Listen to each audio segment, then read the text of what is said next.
Mr Ettershank. Thank you, Acting President. I rise to speak in support of the motion in my name. Essentially, our motion calls on the government to decriminalise cannabis. It references, of course, the resolution of the 2025 and 2024 Labor State Conferences to implement a fully legalised cannabis market.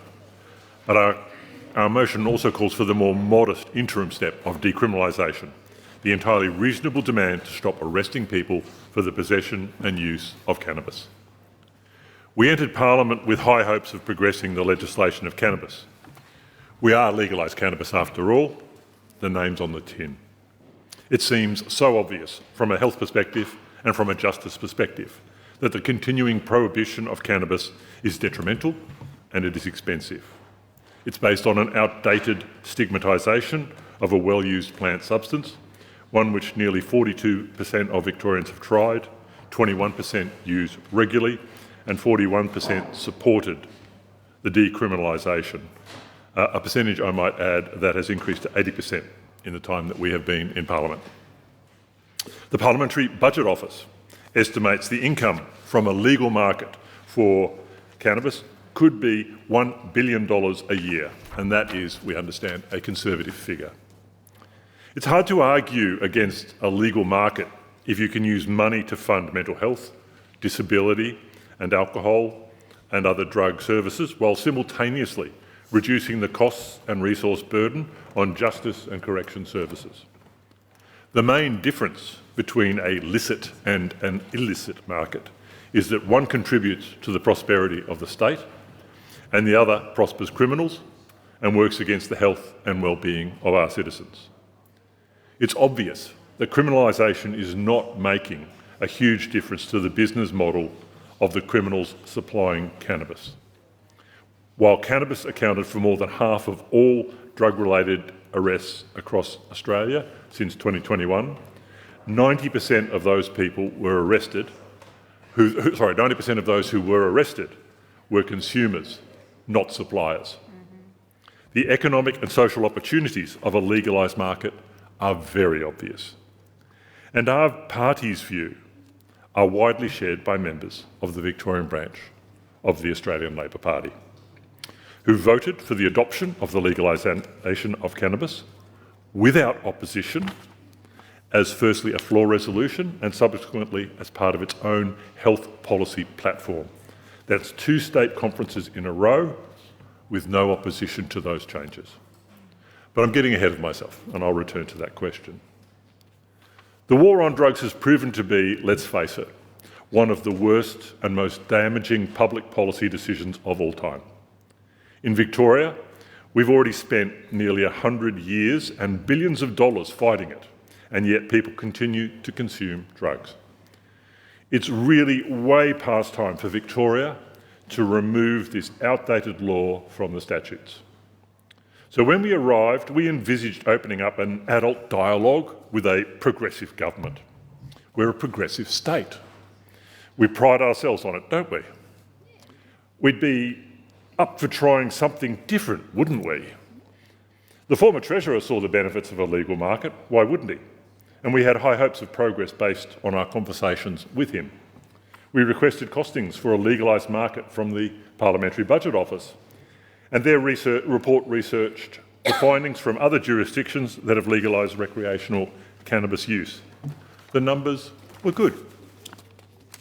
The report determined that the decrease in cannabis-related offences and associated sentencing outcomes would result in a reduction in operating expenses for Victoria Police, public prosecutions, the courts, correctional services and other ancillary justice-related services. Surely that alone should be worth the effort. Clearly, any progressive government with a little bit of courage and some imagination could see the logic in ending this senseless prohibition and seizing the opportunities that a vibrant local market could provide. All the evidence pointed in the same direction. We could see it, the government could see it.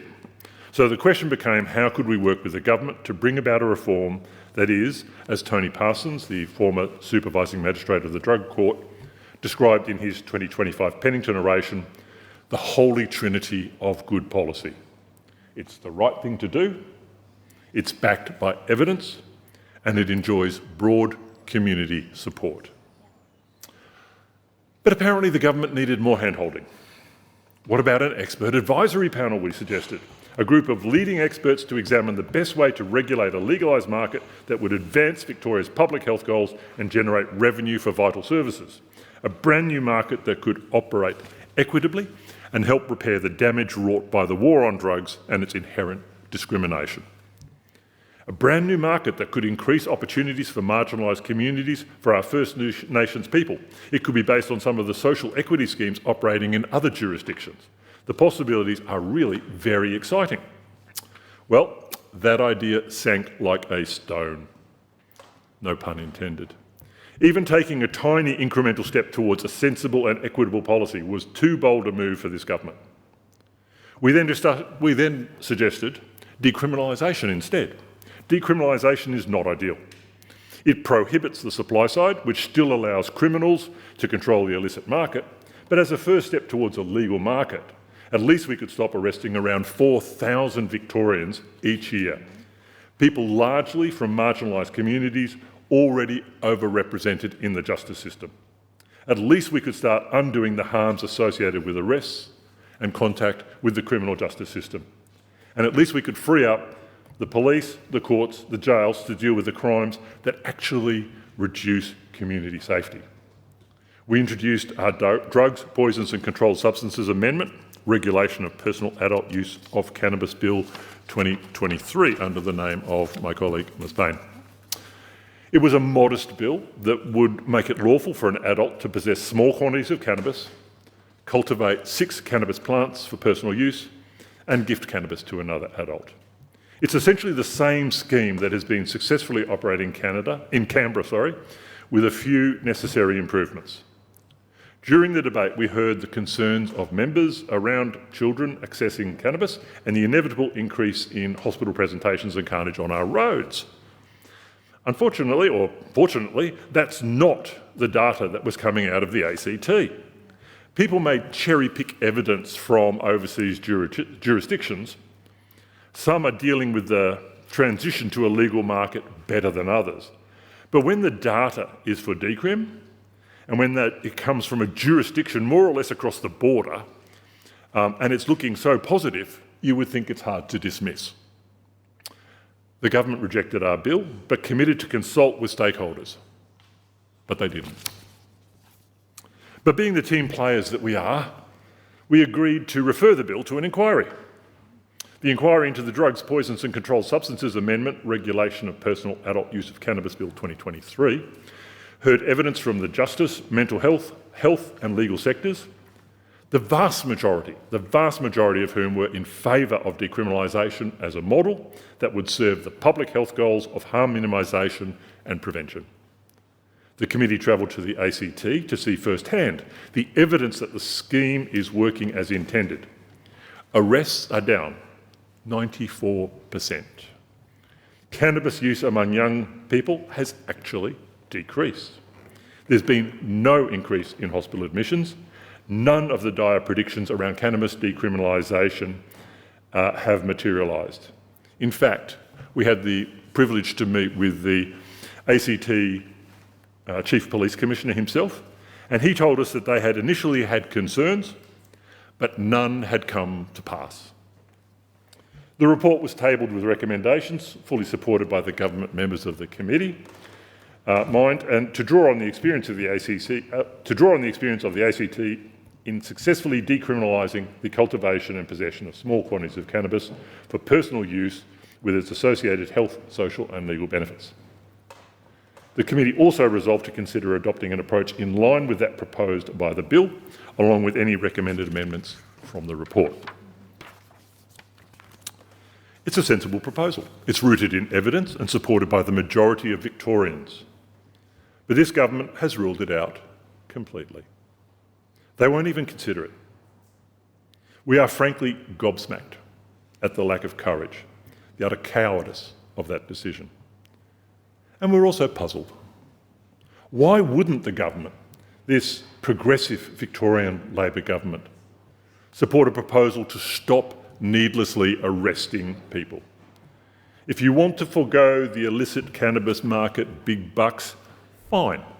But arresting people for possessing a bit of pot? Is that how they're tackling crime in this state? We are talking about allowing people to grow a few plants in their backyard and to be able to possess a small amount of cannabis for personal use. How stupid does this government think people are? As remand centres and prisons fill, does this government think that no one knows the difference between violent crime and the victimless offence of possession or use of cannabis? That people don't know the difference between a machete and a joint? Do they honestly think people are terrified by the thought of pot smokers running amok? Are they really bundling up people who want to grow some pot in their gardens with the sort of serious crime that communities are actually contending with?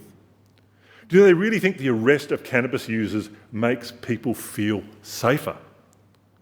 Let's recall that around 750,000 Victorians consumed cannabis in the last 12 months. Are we going to lock them all up? This is a government fixated on flexing their tough on crime credentials at any opportunity before the next election. And your average punter can tell the difference between sensible policy and knee-jerk tough on crime rhetoric. There is a significant cognitive dissonance within the Allan Government. Last week I was truly proud and humbled to be present for the signing of Australia's first treaty at Government House. This government has every right to be proud of that accomplishment. But this historic achievement is seriously undermined by the fact that the government continues to use cannabis as a means of shuttling First Nations people into the criminal justice system. The Victorian Aboriginal Legal Service told the Bill Inquiry that, and I quote, Aboriginal people were 8 times more likely to be arrested for possession of cannabis than non-Indigenous people. In contrast, non-Indigenous people arrested for the possession of cannabis were 50% more likely to receive a caution in Victoria.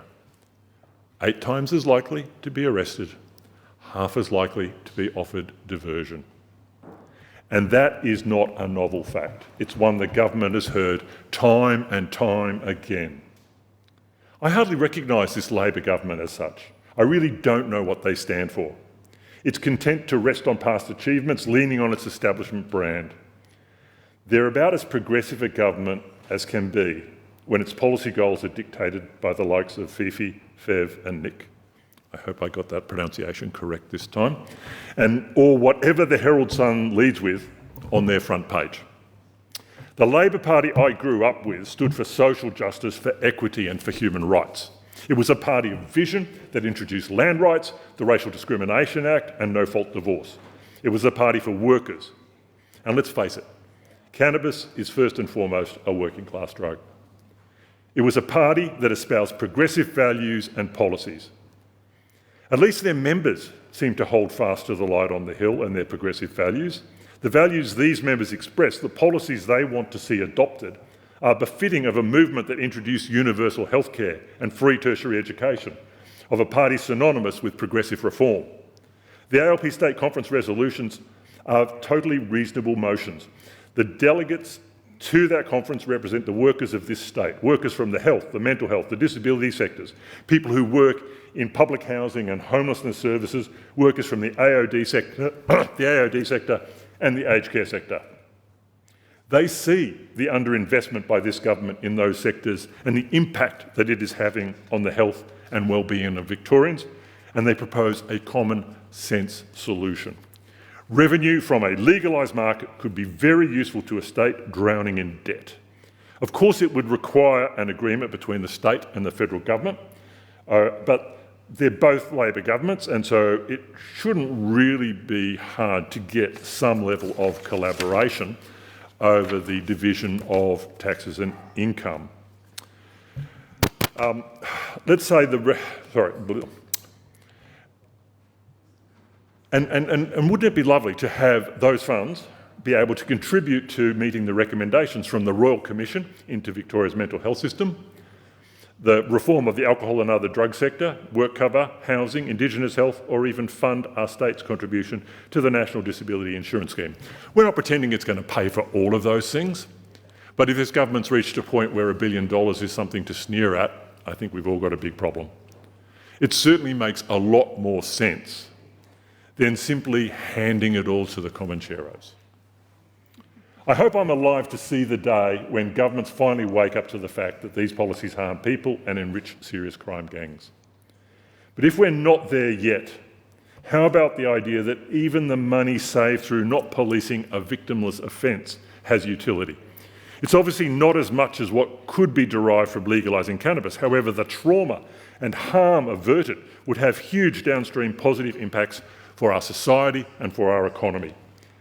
And then there's the people, of course, the many vulnerable Victorians who would not have their lives ruined by encounters with the criminal justice system. We don't want children to have access to cannabis. Children should not be consuming cannabis. It's bad for their brains. But make no mistake, for all the prohibition, kids have no trouble at all accessing cannabis. It's easier for a kid to get their hands on some weed than it is to buy a packet of cigarettes. Worse, the prohibition, the just say no approach, means we are not having the sorts of conversations we should be able to have in schools. There's inadequate education around drugs and harm reduction in school. So yeah, it is quite possible that kids are not getting the right messages. We're not properly informing our young folk. Interestingly, very recent data out of Canada shows that contrary to what's happening here, youth consumption of cannabis has actually fallen since the legislation of cannabis. Since the legalisation of cannabis. There was even a slight increase in the number of young people who reported that they'd never used cannabis. Of course, Canada accompanied their legalisation scheme with a comprehensive education program. What a bold approach. Put the facts in front of young people and treat them with a little respect. Maybe disseminating information about harm minimisation and risk is more useful in reducing youth consumption than fear campaigns. Germany also recently reported no increase in use among young people or in traffic accidents since legalisation. Given the wealth of evidence, the backing of experts, the wide public support, I really don't think we would still be having to convince this government to make at least some movement towards reform. Nobody said this was going to be easy. Decriminalisation and eventually legalisation will present all sorts of challenges, no doubt. There will be problems to solve and things to nut out, but we cannot keep doing what we're doing. Adults should be free to consume cannabis. They do it already. We are missing an opportunity to get on the front foot and to do this right. What have we got to lose? We call on this government to respect the clearly articulated views of its own party members and reform our cannabis laws. Cannabis has been prohibited in Victoria since 1927. We are coming up to the centenary of this stupid and ineffective law. We can keep trying to deal with these same problems that we have been doing unsuccessfully for nearly 100 years, or we can end the prohibition and perhaps get on with dealing with some new problems and some real problems with fresh eyes. Thank you. Dr. Heath. Thank you, Acting President. I rise to speak on motion 1151 moved by Mr Ettershank, calling for the decriminalisation and legalisation of cannabis. And I'll say from the outset that both Mr Ettershank and Ms Payne got me across the line when it comes to industrial hemp. But you have not got me across the line on this, not even close. And let me start by making a very obvious point about who is moving this motion. And Mr Ettershank represents the Legalise Cannabis Party, a party whose entire platform is built on normalising drug use and pushing ACT-style legislation, which is a so-called modest reform, but I actually think it's a huge progressive reform. Their advocacy relies heavily on Pennington Institute, the think tank that has become the go-to for drug lobbyists, framing legislation as health reform while ignoring the overwhelming evidence of its harm. I want to acknowledge the stated intent behind this motion. We all want safer communities. We all want better health outcomes and smarter use of resources. And that is why 3 out of 4 of our primary goals as a Liberal Party is to reduce and manage state debt, to have the access to quality healthcare and to address the crime crisis. These are things that we all really care about. But however, I think the motion oversimplifies the issue and misrepresents the fact, which, when you dig into them a little bit deeper, tell quite a different story. The motion is based on a widely circulated claim by the party that some 4,000 Victorians are arrested every year for cannabis possession. That sounds alarming, but when I went into it, I also found that it was quite misleading.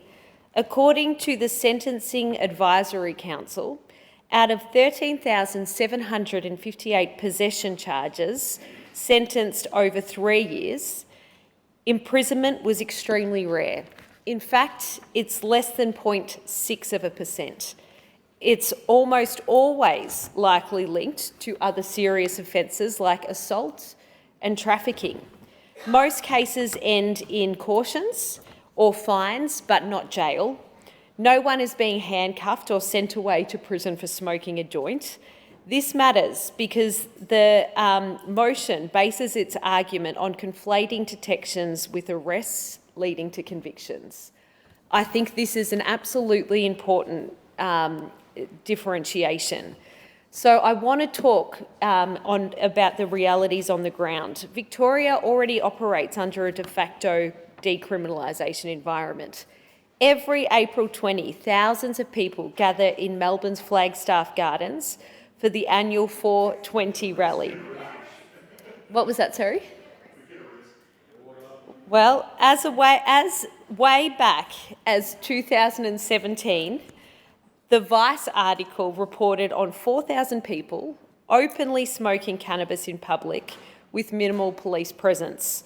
Officers were described as happy to ignore the collective blazing of the people. Even when arrests occur, the Legalise Cannabis own website affirms most receive cautions.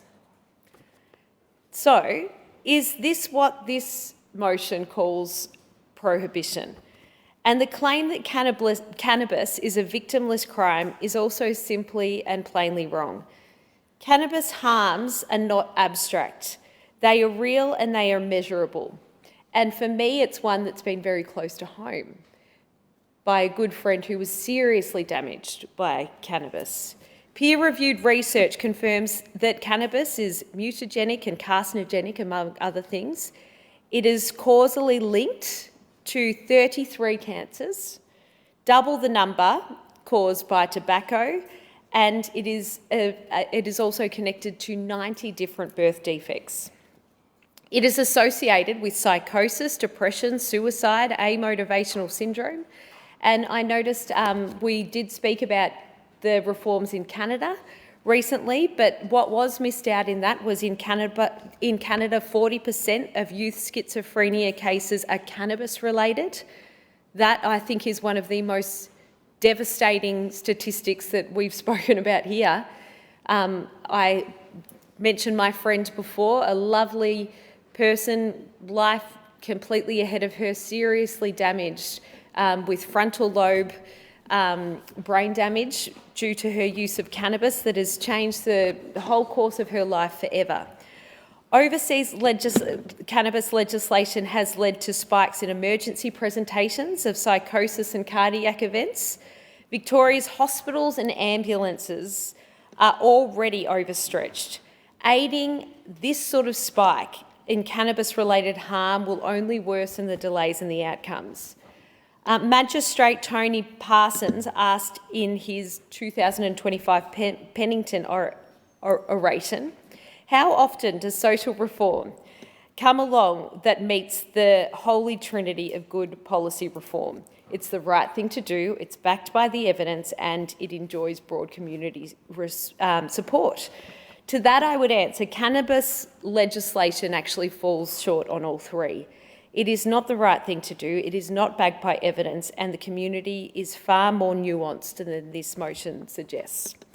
Let me talk for a moment a bit more about the Pennington Institute, because they are the think tank that has become the go-to for drug lobbyists.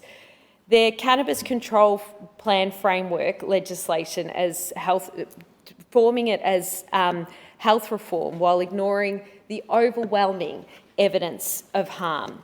It omits data from 60 peer-reviewed studies showing cannabis causes cancers, birth defects and psychiatric illnesses. Devastating. It calculates hypothetical revenue without factoring in health and social costs that outstrip the fiscal benefit. This is not a balanced policy. I can tell you one thing I know for certain. Legalising cannabis is not going to fix our budget problems here. It's not going to make things safer. And the argument about legalisation that would dismantle the black market is also incorrect according to overseas studies and other case studies. Organised crime exists because the vast capital accumulated through illicit drugs, enabling infiltration of legitimate industries worldwide. Legislation does not dismantle crime, it diversifies it, and an example of this is California.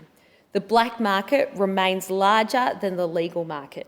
Criminal networks use the framework to cover illicit grows and trafficking. The Australian Criminal Intelligence Commission confirms organised crime already controls part of agriculture, construction and retail in Victoria. Adding cannabis licensing will create new opportunities for criminal control and expansion. The motion claims legislation will deliver a much-needed revenue boost to our depleted tax coffers. The international evidence shows $1 in cannabis tax costs up to $4.50 in public health and social costs. We'll talk about Canada again. The tax revenue is less than 0.4% of federal income, while health costs continue to rise. I've already mentioned Canada, but other countries show legislation has spiked emergency presentations for psychosis and cardiac events.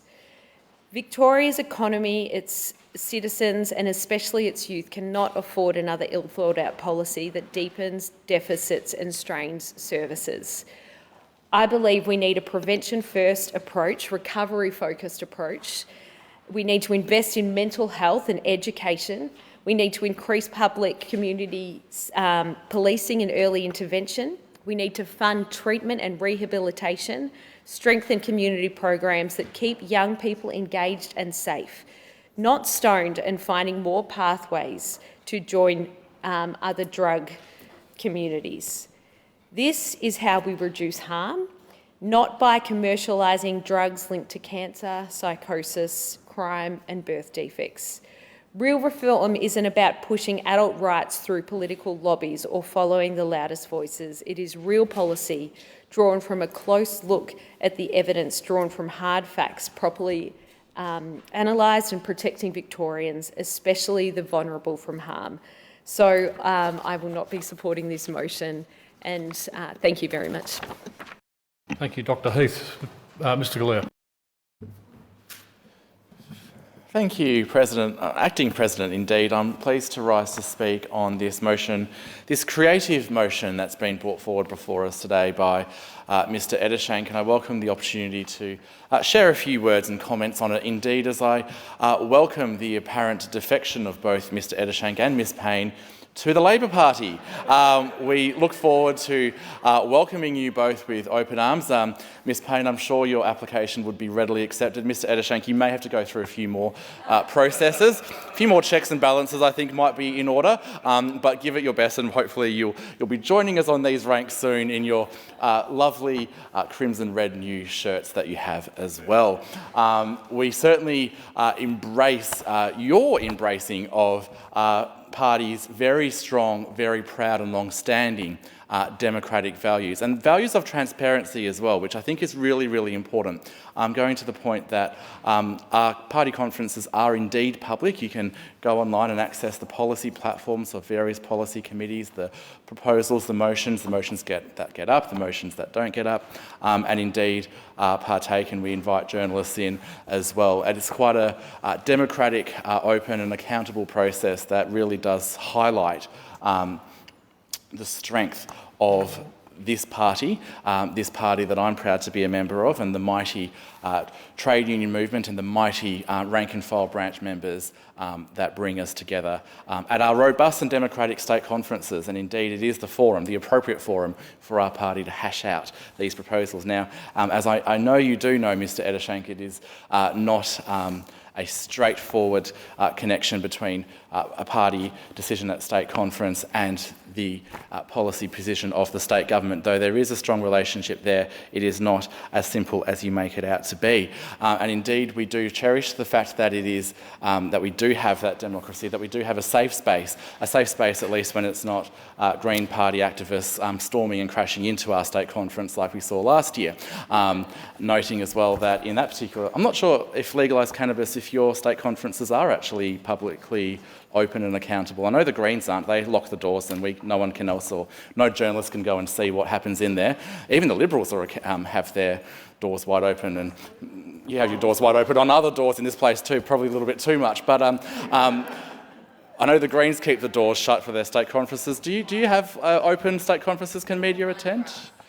Yeah, well, it's slightly different, I suspect, slightly different.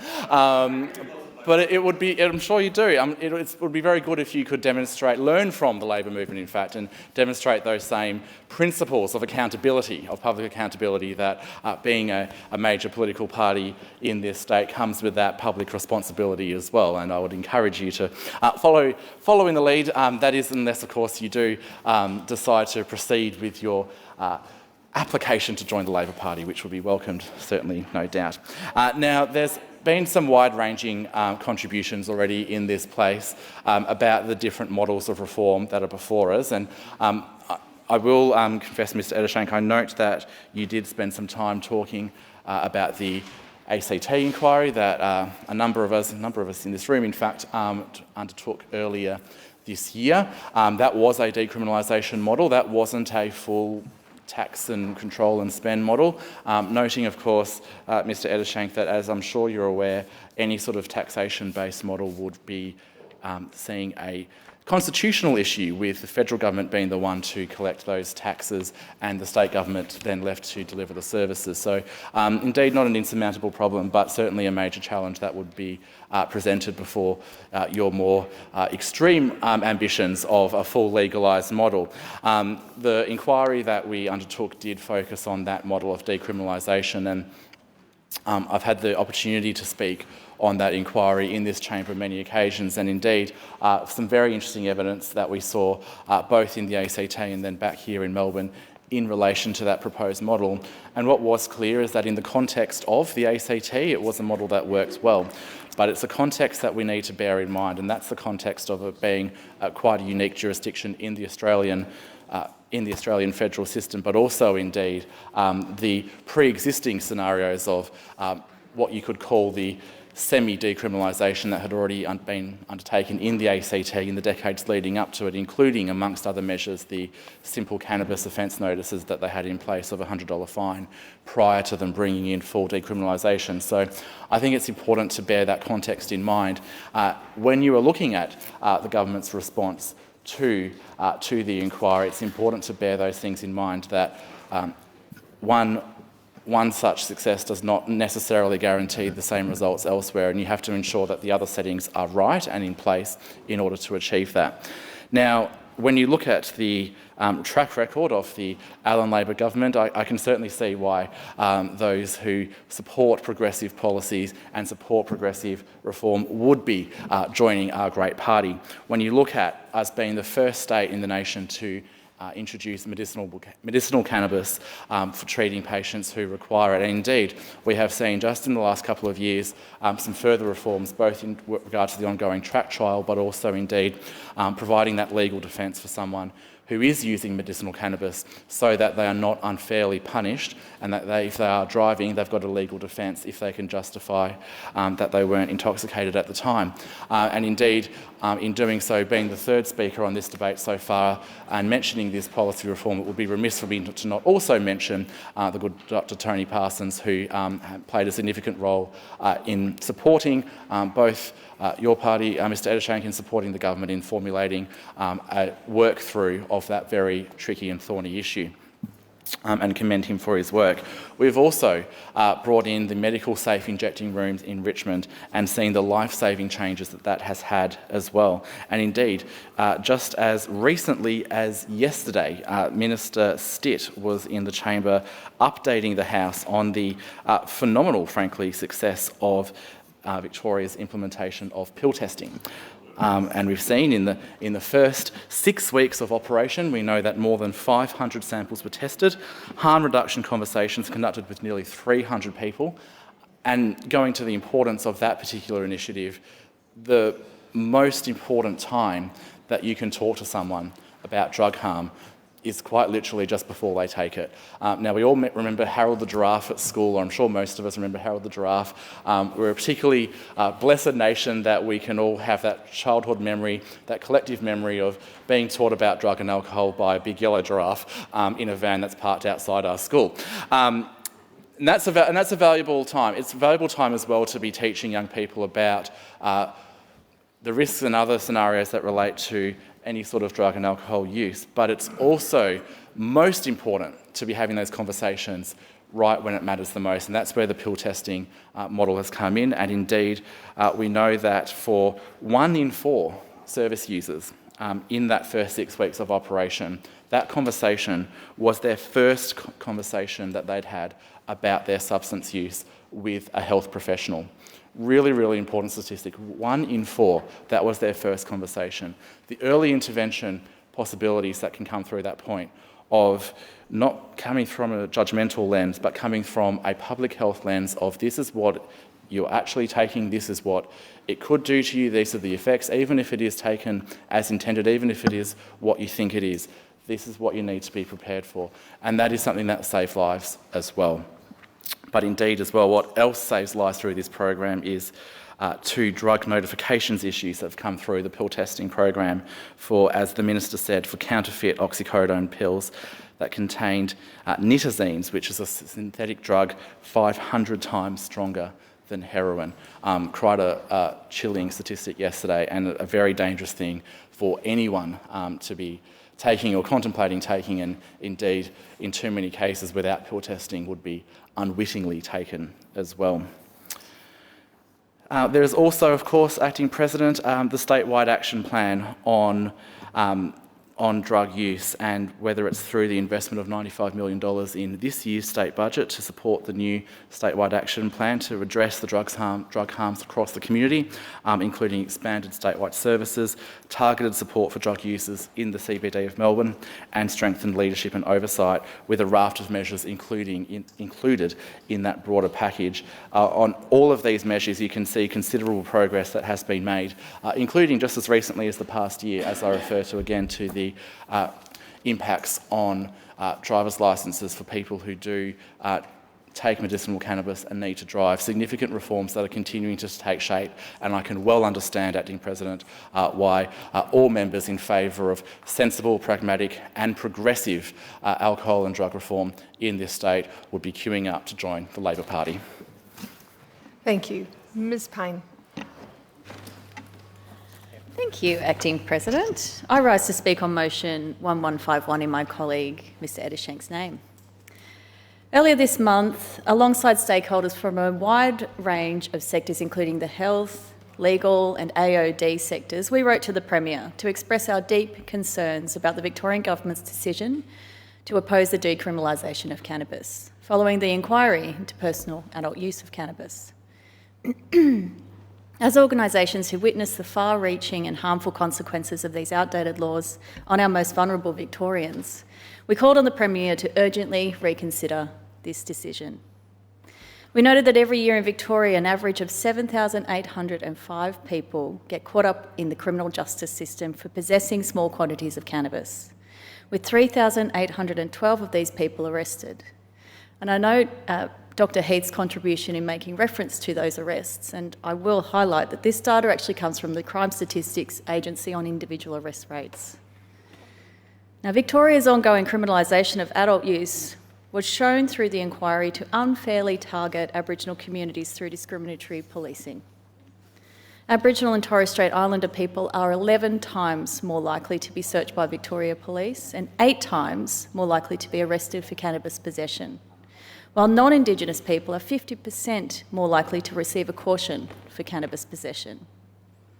These figures confirm what Aboriginal communities have long known. Racial profiling and systemic bias persist in policing cannabis offences. Our motion highlights the Allan Government's refusal to decriminalise cannabis perpetuates the criminalisation of marginalised communities, including First Nations and working class people. Like the former public intoxication laws that led to the tragic and preventable death of Auntie Tanya Day, cannabis laws punish people instead of supporting them. They increase unnecessary contact with the criminal legal system, re-traumatise people and entrench cycles of disadvantage. As with public intoxication, and as was found by the inquiry, cannabis use is a public health issue, not a criminal one. In this open letter, we noted that the cost of enforcing the criminalisation of cannabis Australia-wide is estimated to be $1.7 billion each year. This includes $1.1 billion spent on imprisonment and $475 million on policing. The decision to continue criminalising cannabis wastes millions of dollars on valuable police, court and corrections resources on a victimless offence. It also ensures the illicit cannabis market in Victoria, which the Parliamentary Budget Office values at over $1 million, will fund organised crime instead of the Victorian economy. While we have not received a response to our letter yet, but by all accounts it looks like Labor Party policy as detailed in this motion, we should expect a response agreeing to decriminalise cannabis as soon as possible. Unfortunately, our expectations are grounded in reality. The reality is that this government has made the decision to outright reject the sensible approach of decriminalising cannabis, in complete hypocrisy of their own party policy. But more than that, Victorian Labor members voted for cannabis to be legalised, taxed, owned and regulated by the state government. You would think that this would encourage the Allan Labor government to act, but they don't even consider decriminalisation, despite over 80% of Victorians supporting it. Positive evidence from the ACT's experience and overwhelming stakeholder support. This is the kind of consensus we rarely get to see on any political issue. Like Labor Party members, we are calling on the government to reconsider its decision to rule out decriminalising cannabis. While we appreciate that not every policy supported at state conferences becomes the policy of the state government, I think it's fair to ask, well, what's stopping you? If the government's response to the inquiry in our bill to decriminalise cannabis, they say they will reduce harm by evidence-based action. They say they believe the ACT's positive experience, and they claim that they will monitor the issue. Your hypocrisy is glaring. If it was at all true, you would have supported Recommendation 1 to draw on the ACT's successful experience and consider adopting an approach in line with what was proposed in our bill. But you didn't. What a lack of courage. This kind of inaction is inexcusable. The Allan Labor government has surrendered to the idea of tough on crime this election. As such, Victoria's serious consequences early interventions plan sounds an awful lot like Liberal Party's policies. So I'm not sure there's anything more that you could do to be tough on crime, except free up police resources by decriminalising cannabis. Now, I want to focus on another part of our motion and an important part of the Labor Party's resolution.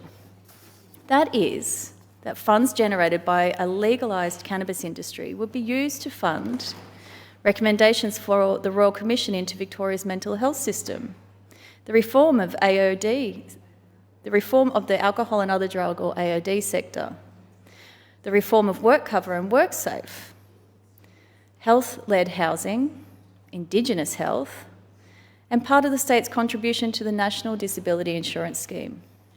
While decriminalisation saves money in valuable police, court and prison resources on a victimless crime, a legal market could go one step further.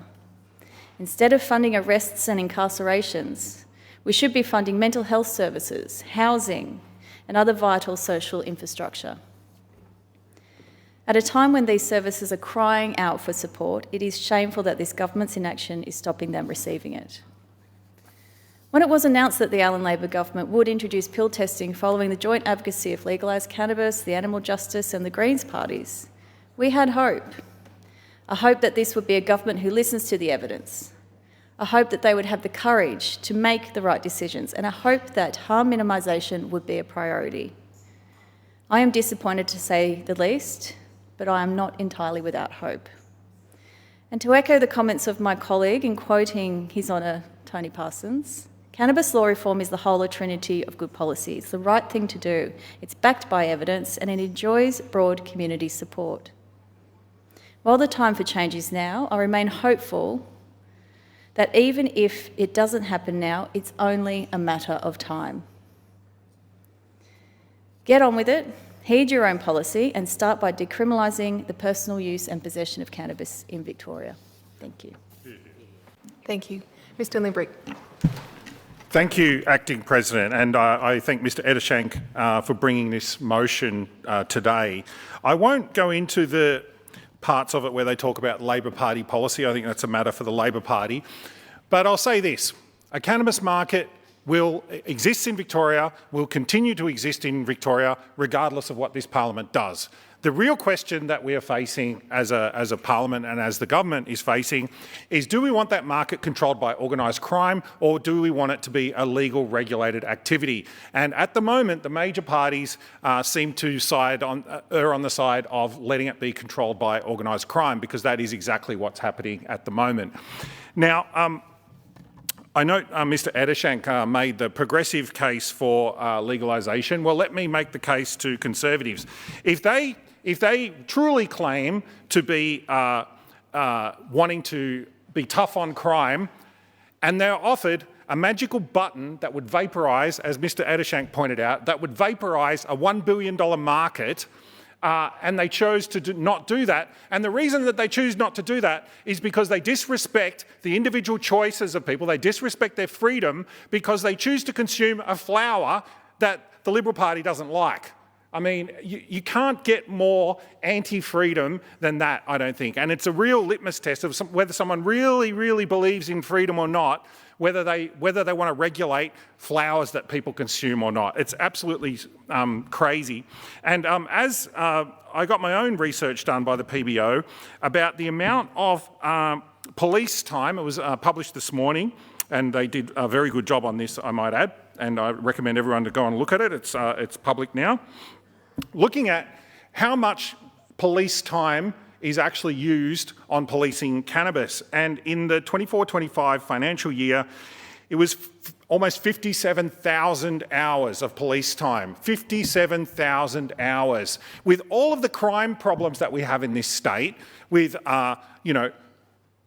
people running around with machetes and home invasions and gangs and all this sort of stuff, we spend 57,000 hours of police time chasing around people because they consume or sell or grow flowers that the government doesn't like. I mean, you can't make up something that wasteful. It's like just so incredibly wasteful. We can undermine this. We need to undermine other markets as well. I've spoken many times about what's happened through government policy has caused an explosion in organised crime in tobacco and vaping markets as well because of their poor policy and I've called many times publicly for the health bureaucrats that have been promoting that policy need to be held to account and sacked immediately. But we have a similar problem with cannabis, although it's a much smaller market.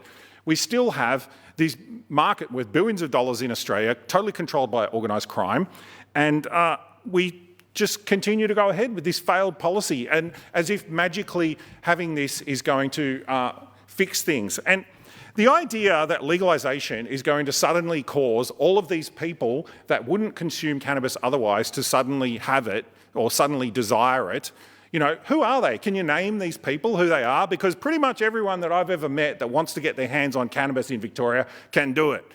They can do it. So I don't know who these people are that are going to get their hands on it. And also, Mrs. Heath talked about the harms of cannabis, and look, you know, I might argue about the details of some of the things, but I don't argue that cannabis causes no harm. Of course it does. It causes all sorts of harm, but that harm exists right now, and it's actually through legalisation and regulation, you can actually decrease those harms, because all of a sudden you're buying a product that actually, you know, you've got consumer protections because it says, you know, if it doesn't have in it what it says on the label, all of a sudden you have a problem, you know, under consumer law. Look, this is one area that, despite, you know, my changes in views on politics throughout my adult life, I've always been puzzled by cannabis prohibition. I've always thought it was a crazy thing, and I don't think that you can say that you support individual rights at all when you want to throw people in jail for consuming flowers that you don't like. Thank you. Ms Omakora. Thank you, Acting President. And I wish to thank Mr Ettershank and Ms Payne for the motion and indicate that the government will be opposing this motion. I'm sorry. The motion on legalisation of cannabis is, well, it's definitely controversial, it's contested across our communities, and discussion is often robust, as it was at this year's Victorian Labor Party State Conference, which has been a point of discussion during this debate. And our government acknowledges and respects the work of the hardworking delegates at ALP State Conference and the various motions on many topics that are passed every year. And as has been said already, I think, by Mr Galia about the openness and the level of democracy at the Victorian State Labor Conference, it's certainly a very activated space. Labor's State Conference is made up of 600 delegates from across Victoria, representing thousands of Labor Party members. And they're an amazing cross-section of Victorian society. We have absolutely guaranteed through our quota system to make sure that we've got 50% women. And many are part of our diverse union movement. We have the Labor Environmental Action Movement, we have Labor for Women, we have Rainbow Labor, Labor for All Abilities, multi-communities. There are outer regional people represented, LGBTQI communities, all there as well. So when you belong to a really diverse and inclusive organisation, you hear a wide range of perspectives, and those perspectives and ideas are quite broad, and they're the kinds of perspectives you don't hear when you belong to a homogenous group of people where everybody is the same. So that's something that as a Labor movement we're very, very proud of, and we don't shy away from the rigorous debate and discussion that happens at conference. And the policies that are adopted at State Conference, Victorian State Conference, are a matter for the broader party, so they then go on to another party process after that, and certainly not a matter for the Legislative Council. And I feel very proud, though, to point out that when it comes to alcohol and drug policy and reform, the Allan Labor Government proudly takes a harm minimisation approach. Because our decisions are grounded in evidence and in what we know genuinely improves the health and wellbeing of Victorians. We have consistently put people's safety and dignity first, and we have done this from leading the nation as the first jurisdiction to legalise medicinal cannabis, to establishing the life-saving safe injecting service in North Richmond, to most recently launching the pill testing at festivals. The Allan Labor government listens to experts, and we get on with the job of delivering safer and fairer and a healthier community in Victoria. And our record speaks for itself. When it comes to cannabis policy, Victoria has led the nation. We were the first jurisdiction in Australia to legalise medicinal cannabis back in 2016. And this landmark reform meant no Victorian would ever again have to choose between breaking the law and easing the suffering, their own suffering or suffering of a loved one. And this decision was measured, thoughtful and grounded in expert advice. And before introducing the legislation, Labor sought the guidance of the Victorian Law Reform Commission on how to modernise our laws safely. And this included guidance on cultivation and manufacture, patient eligibility, clinical oversight and the need for ongoing research. The Commission produced more than 40 recommendations, including the establishment of an independent medical advisory committee to guide the safe, staged expansion of access. And I would definitely describe that as there has been some movement in the cannabis space in recent years. And that's exactly what has happened. Today, any doctor or nurse practitioner in Victoria can prescribe medical cannabis when it is clinically appropriate. It is now used to treat chronic pain, anxiety, cancer-related symptoms, epilepsy, insomnia and multiple sclerosis. This gives thousands of Victorians access to pain relief and dignity and choice. Our government also continues to take a careful and evidence-driven approach to medicinal cannabis and road safety, a topic that we have had debated in this chamber previously. Under Victoria's current drug driving laws, any detectable level of THC is an offence, even when the THC comes from a legally prescribed medicinal cannabis product. Those laws carry significant penalties, including fines, loss of licence, mandatory behaviour change programs.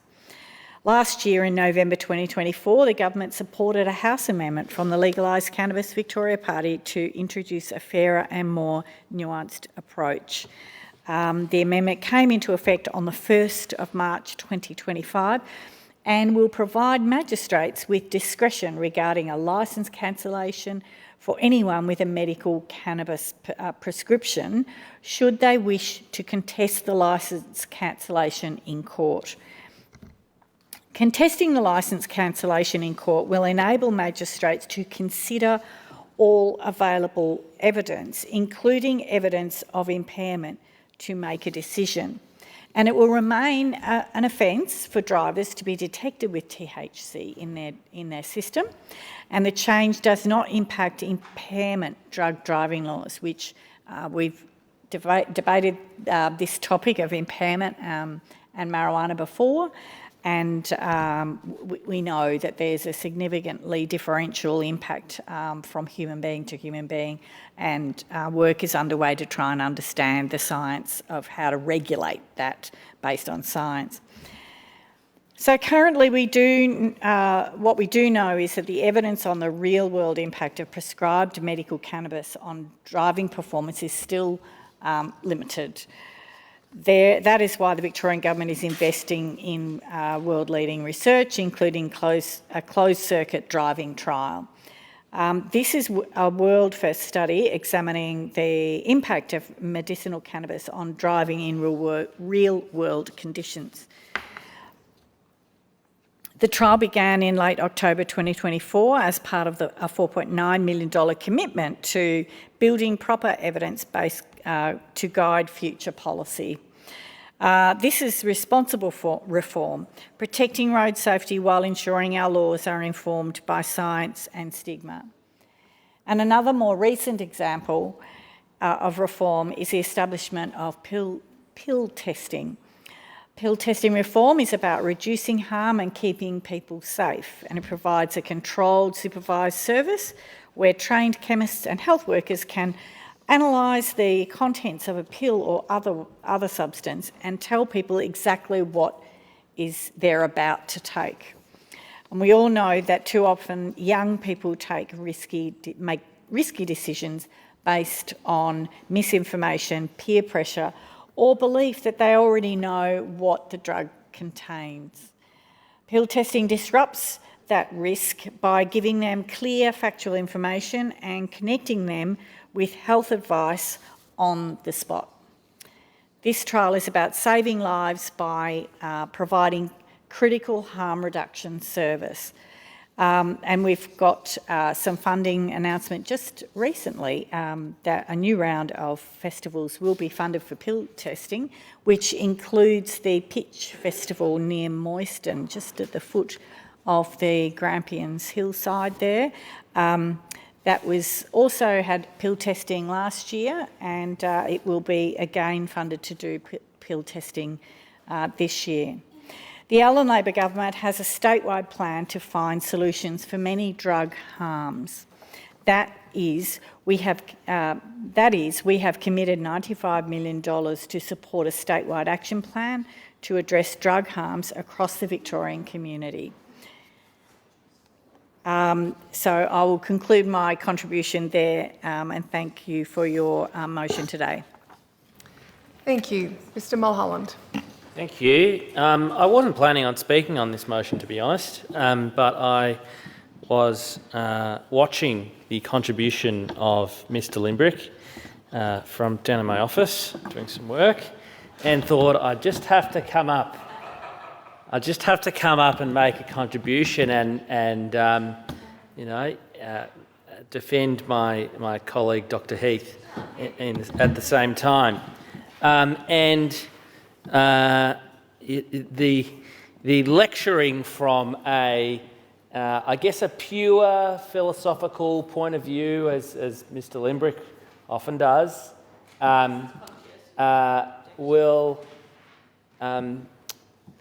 often happens, and it's easy to happen when you're not a party of government.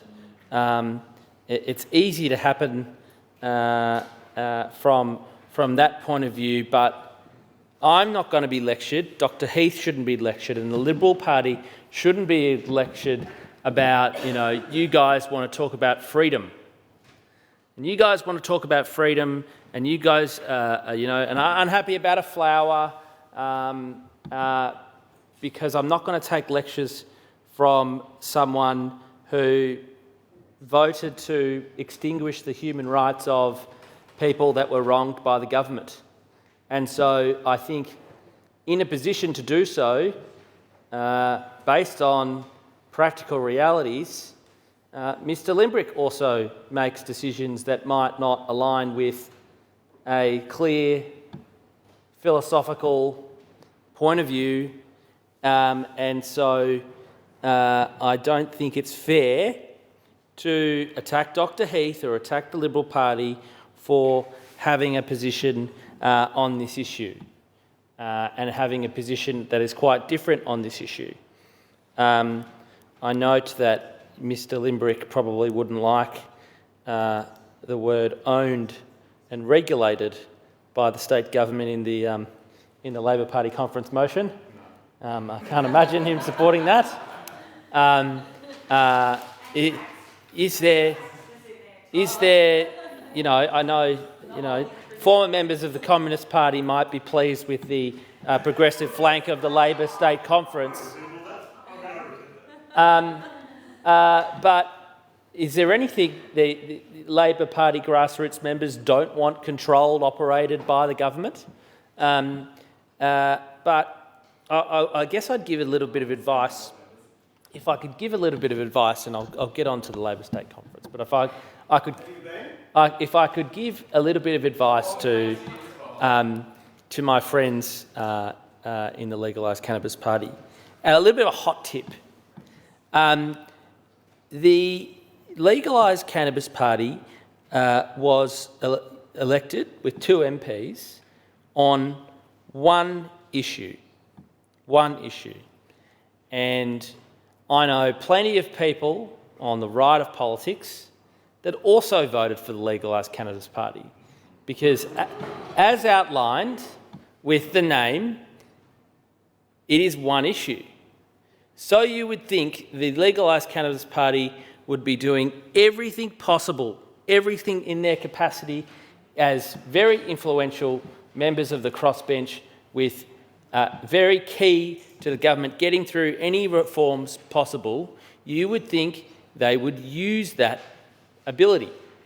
The people of Victoria did not elect 2 additional Reason Party MPs that comply with the government and do deals with the government on everything.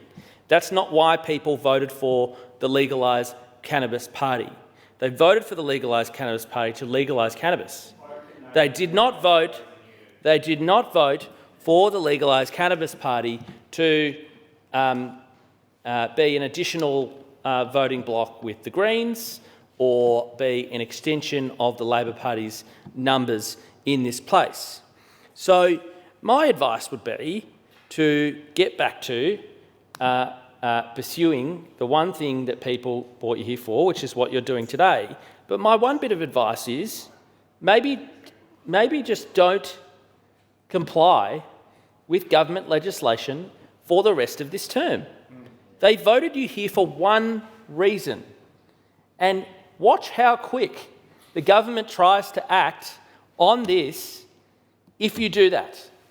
There are lots of things the government wants to do, and there are lots of things the government needs both of you on. And if you actually stood up for the one thing that people voted you here for, you might find you'll have some success. I'll leave that for the advice for the Legalise Cannabis Party. And this motion actually allows me to speak on the Labor State Conference, and we know. No, I've been to plenty of Liberal state conferences. They're great fun, which I've been attending for a good 17 years. But it allows me to talk about Labor state conferences, and we know there are several controversial motions.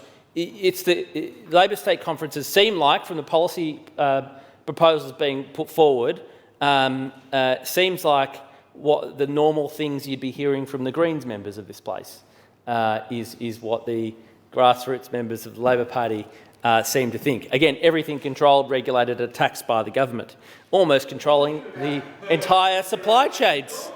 And one of the things that the Labor State Conference were very up and about on is protest laws, and arguing against protest laws in the city, arguing against giving police powers to demask people, arguing against police powers to move people on, arguing against giving police the powers they need to break up violent protests is what the Labor State Conference did. Now, no wonder the Premier and the Allan Government has been so weak on this issue of protests, where she can't even, comes out and says, I want a mask ban at protests, and then what she actually proposes doesn't go anywhere near that. In fact, police have to wait until someone attacks them for them to have a reason to demask someone, leaving our police vulnerable, leaving our police compromised, and without the powers that they have themselves requested. Why? Because they're answering to a whole bunch of radicals at the Labor State Conference, which is what they're doing right now. And we know there's all sorts of other wacky things that they come up with. They all hate the AUKUS agreement. We know that. Some people,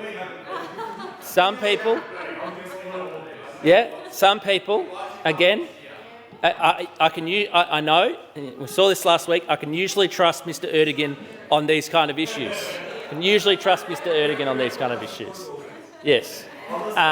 But unfortunately, it seems like the majority of the Labor Party State Conference do not like AUKUS. They do not like the creation of jobs that is going to come with it. They do not like the capacity to have nuclear-powered submarines. They do not like the fact that this strengthens and protects our national security in a time of global uncertainty.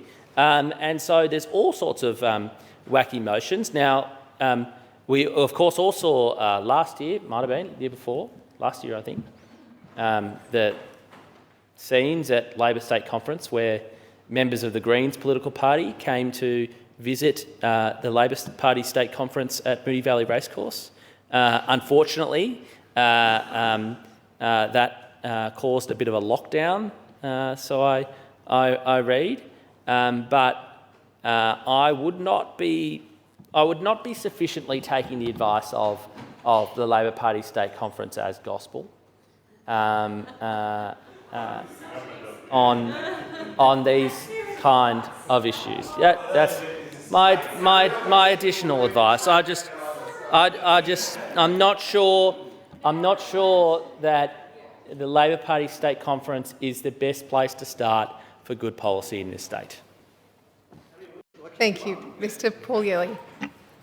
Thank you, Acting President. I rise to speak in support on behalf of my Greens colleagues of this motion, which calls out the hypocrisy of our state Labor government.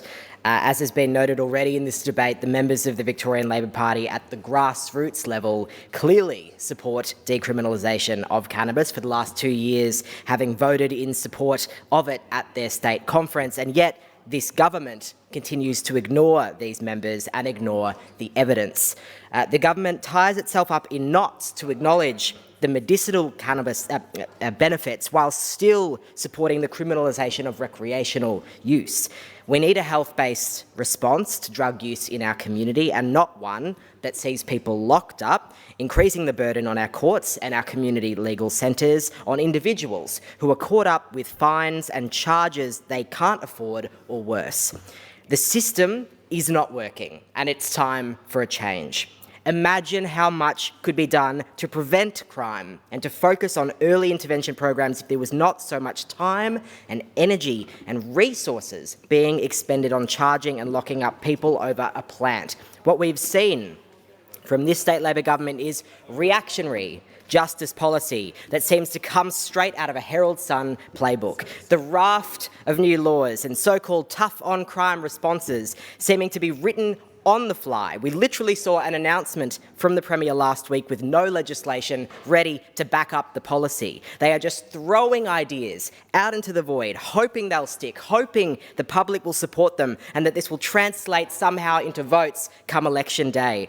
What is missing from all these announcements is evidence-based policy that will actually make our communities safer. They are ignoring the experts.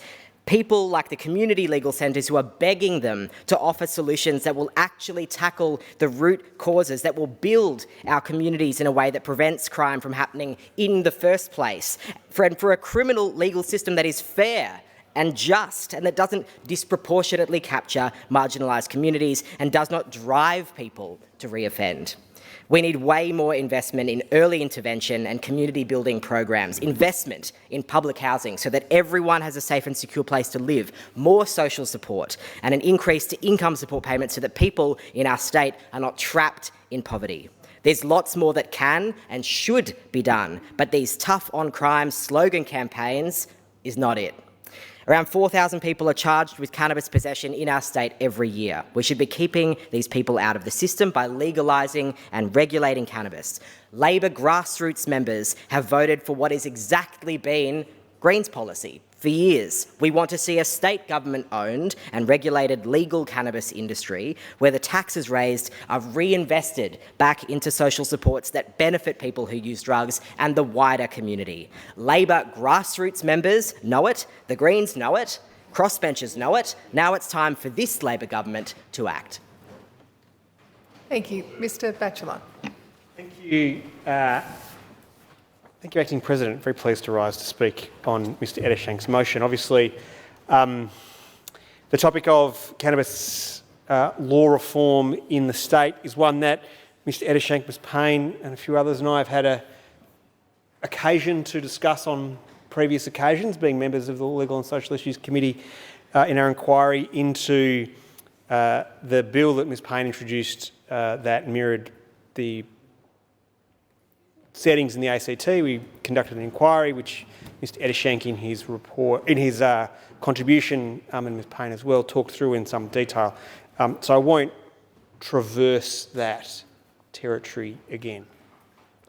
I will, however, take a little bit of time to traverse the territory with which certainly members of the government have, I think, a unique capacity to talk about in the course of this debate, and that is what happens at Labor Party state conferences and what they mean. And it is interesting to hear just how many people have a view about the Labor Party and its internal mechanisms and what implications we can draw from that. And unfortunately, both in terms of the contributions that have been made in the course of the debate and the terms of the motion, they just get bits of it wrong. And I think it's important that we clarify some of that here. Firstly, to say that, and I don't know whether there's just an over-egging in the motion, but it says at point 5, talks about the party's policy platform that goes with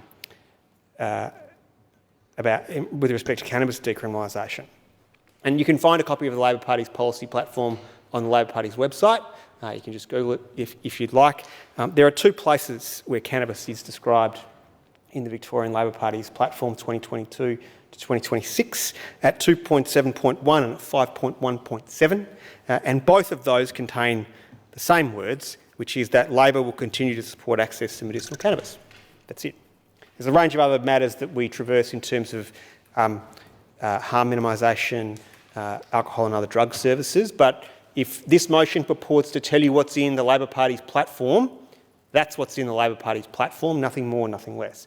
What Mr. Ettershank in his motion is seeking to get to is that there are some resolutions that were passed at the Labor Party state conferences that are presented in terms that are summarised in the motion, a position of that resolution at that conference. And what I'll say is that urgency resolutions passed by the Labor Party at its conference don't form part of the Labor Party's platform until the party's platform conference decides it, and that'll be held next year.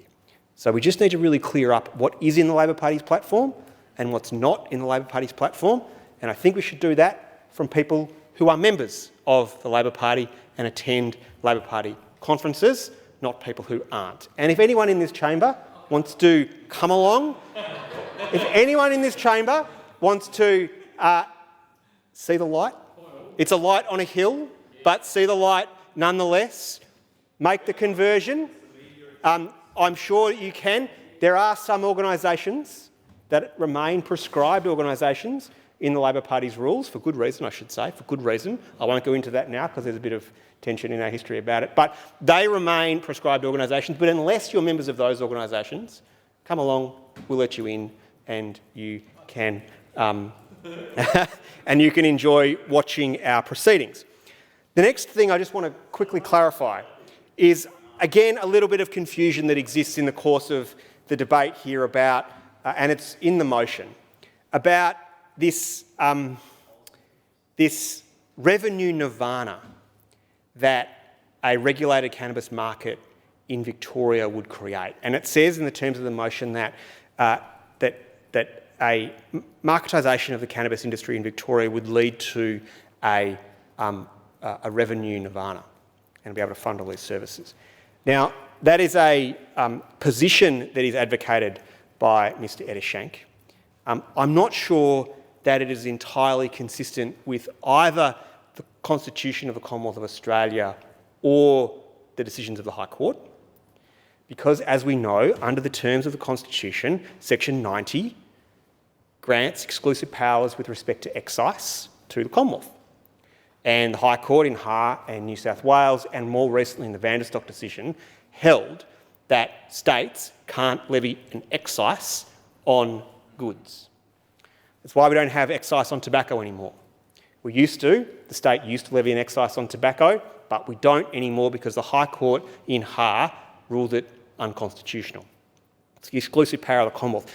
So even if the state wanted to legalise the cannabis, that's what I said, Vanderstock, Mr. Mulholland, if the state wanted to regulate the cannabis market and make money from it via the means of excise, that's unconstitutional. The workaround that Mr Ettershank seemed to allude to in his remarks is that somehow we could do a deal with the Commonwealth where they could collect the tax for us, thereby circumventing this mechanism, and all of a sudden that's going to solve the constitutional barriers. And the problem with that approach is that there are other sections of the Commonwealth Constitution, particularly the taxation power in 51(2), but also the provisions of section 99, which preclude the Commonwealth from applying taxation differentially between the states. So we can't go to the Commonwealth and say, can you please just tax, excise, cannabis in Victoria and pass us back the funds? They can't do it. They can't do it because the way our federal taxation structures operate is to ensure that Commonwealth taxes must operate uniformly across the country. So we can't do a special deal and say we want an excise on tax on cannabis here in Victoria and can you please pass us back the revenue, because it would be in breach of section 99 of the Commonwealth Constitution. And I think they may be technical arguments, but they're fundamental arguments to the tenor of this motion. Because the motion says that somehow, the regulation of a cannabis market in Victoria is going to allow us to fund all of these other services. And it might draw an analogy to the way that back in the 1980s, Victoria was a nation leader and a world leader in the way that we used excise on cigarettes to lead a tobacco control movement. We have Vic Health in this state because the Kane government decided to put a tax on cigarettes, increase cigarette excise and fund health prevention measures. And the problem with that, trying to adopt the same approach on this product as we did on tobacco in the 80s, is that there was a High Court decision in 1997 which ruled that it was unconstitutional and which put all of the revenue from tobacco excise into the coffers of the Commonwealth. So we just can't do it again because the High Court changed its interpretation of those provisions of the Constitution in the interim. It's not as simple as it would appear on the face of this resolution, and it's not as simple as Mr Ettershank in his contribution would like us to do. So,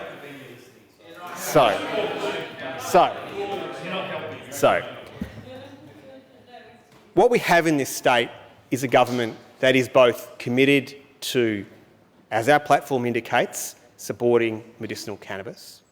We have facilitated the regulation of the medicinal cannabis industry, and it has enabled those who need access to cannabis for medicinal and therapeutic purposes in order to do so. And we have that in this state, and that process is well accessed and well utilised. We also have a range of other drug and harm minimisation measures, which particularly my colleague Ms Makora has taken us through, and the great work that Minister Stitt over the course of this week and last has talked about in respect of the way that for example, our pill testing service is operating. But to get back to the central point about this motion and what it says about both what we as the Labor Party say, I think I've adequately articulated as to why that's a bit of a misrepresentation. And secondly, that what the motion also thinks that we could achieve by way of somehow creating a magical marketplace that would deliver us streams of gold is probably not a reality under the terms of our Constitution. We know there is great passion from Mr Ettershank and Ms Payne on this issue, and we have talked with them at length about these issues, and we cannot deny their advocacy and their passion for the cause. This motion, however, for the reasons I've said, cannot be supported. Thank you. As there's no more speakers, I'd ask Mr Ettershank to sum up. Thank you, Acting President. Can I firstly thank all of those who contributed to this in a very frank and intelligent and at times amusing manner, and so much to reply to and so little time.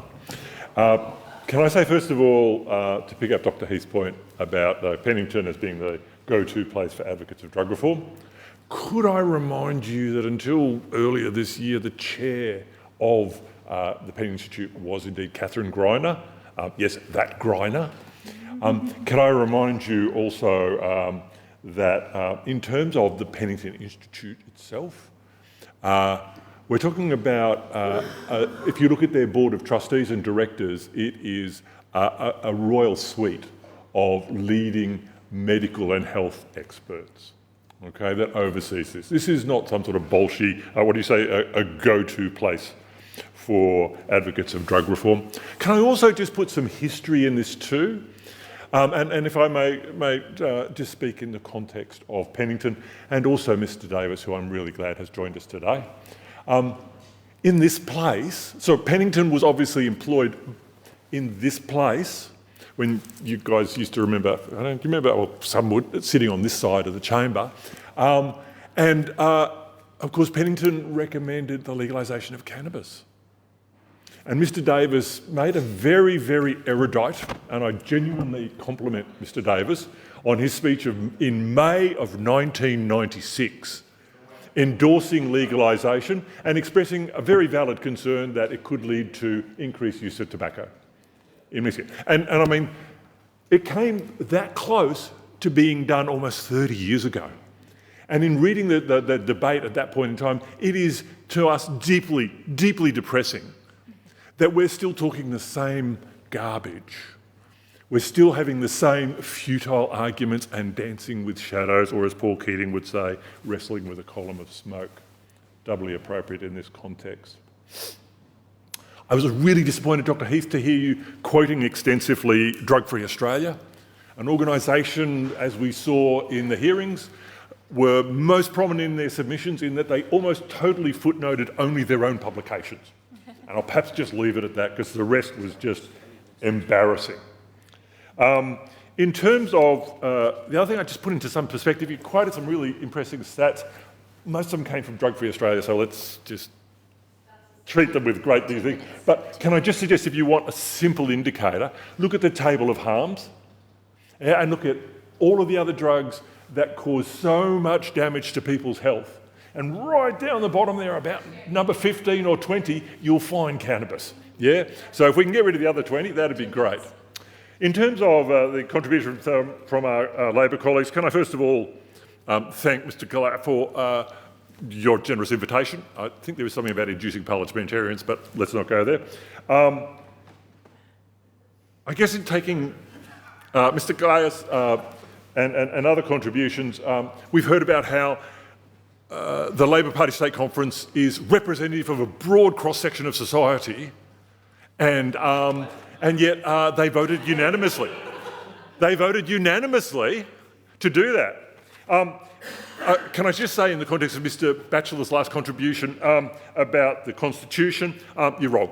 And you are wrong. Well, can I just suggest that in terms of the advice that the former Treasurer got, you're wrong. In terms of the advice that was provided by the PBO, you're wrong. You're wrong. And I suppose, having had that erudite legal analysis, I'm surprised that you didn't vote against the resolution of the State Conference. But anyway, that's probably another thing. Oh, can I also note that the program that you refer to on the web is, whilst it goes to 2026 theoretically, it was last updated in August of 23, predating both of those state conferences. Now, in terms of Mr Mulholland, I'll thank you. Really appreciate the advice, and I wake up, I think, where will I get inspiration for political success?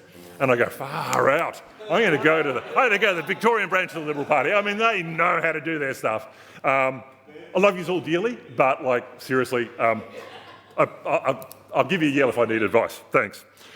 Can I just conclude in just saying thank you to everyone. This is a reform that is long overdue.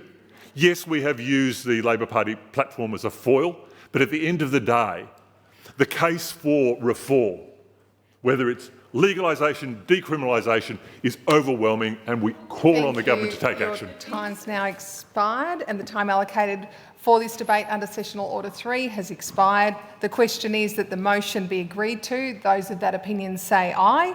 Aye. Those against, no. No. I think the noes have it. Is the division called? 4. Ring the bells.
Close the doors, please. Members, we're dividing over Mr Ettershank's notice of motion 1151.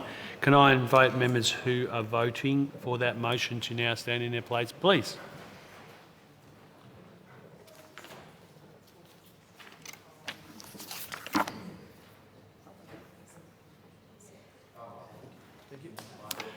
Thank you, members. You can return to your seats.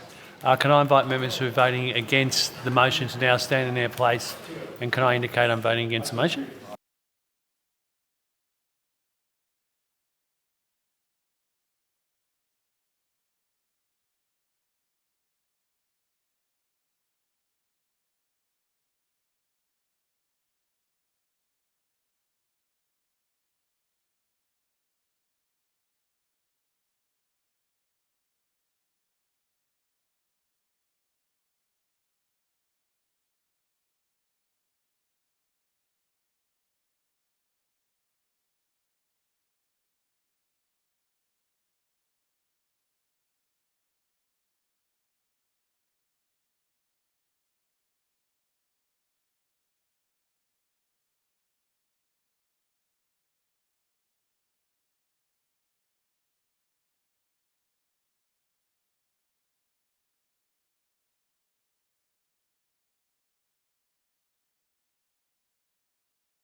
Thank you, members. You could return to your seats. The result of the division is ayes 8, noes 29.